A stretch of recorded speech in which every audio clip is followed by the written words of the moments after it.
മഴയൊതുങ്ങി മനം കുളിർത്ത് വയനാട്. കബനി വീണ്ടും ശാന്തയാകുന്നു.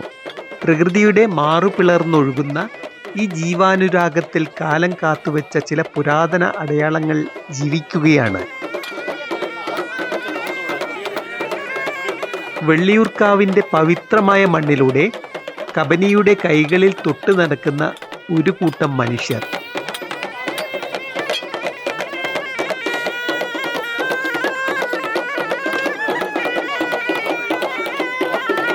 തലമുറകളായി ഇവർക്ക് പകർന്നു കിട്ടിയ അറിവാണ് ഈ കുട്ടത്തോണിയും വലയും. മഴയുടെ കാഠിന്യം കുറഞ്ഞ ആശ്വാസത്തിൽ ജീവന്റെ തുടിപ്പുകൾ തേടിയുള്ള ഒരു ചെറിയ യാത്ര.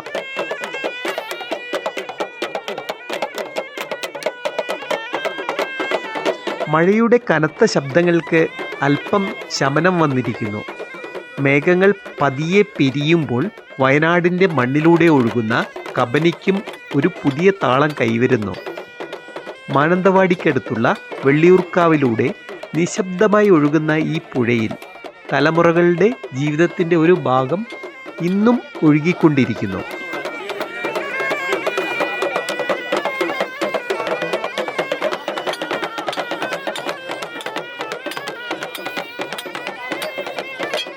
പുഴ വെറും ജലമല്ല, അത് ഇവരുടെ ജീവിതമാണ്. വിശപ്പിൻ്റെ സമയത്ത് അന്നവും ഓർമ്മകളിൽ ഒരു കൂട്ടുകാരനും. മഴ അല്പം കുറഞ്ഞ ഈ നേരത്തെ പണിയ വിഭാഗത്തിലെ ആദിവാസി സഹോദരങ്ങൾ കുട്ടത്തോണിയുമായി പുഴയിലേക്ക് ഇറങ്ങുകയാണ്.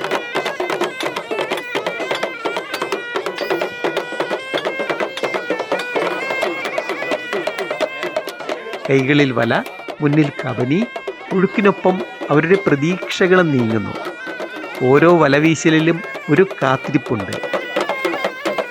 പ്രകൃതിയോട് പോരാടിയല്ല, പ്രകൃതിയോടൊപ്പം ജീവിച്ചവരാണ് ഈ മനുഷ്യർ.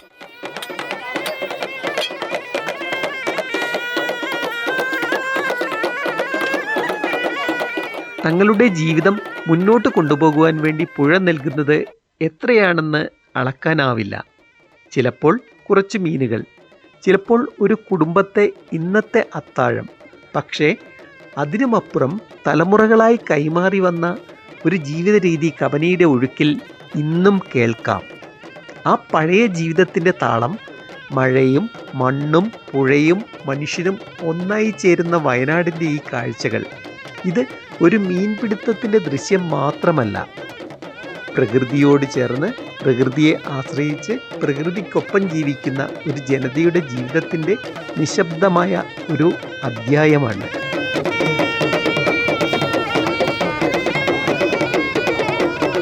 വെറുമൊരു മീൻപിടുത്തമല്ല, കാടിൻ്റെയും പുഴയുടെയും മണമുള്ള പണിയ ഗോത്ര തനിമയുടെ വേരുകൾ തേടിയുള്ള ഒരു തിരിച്ചുപോക്കാണ്.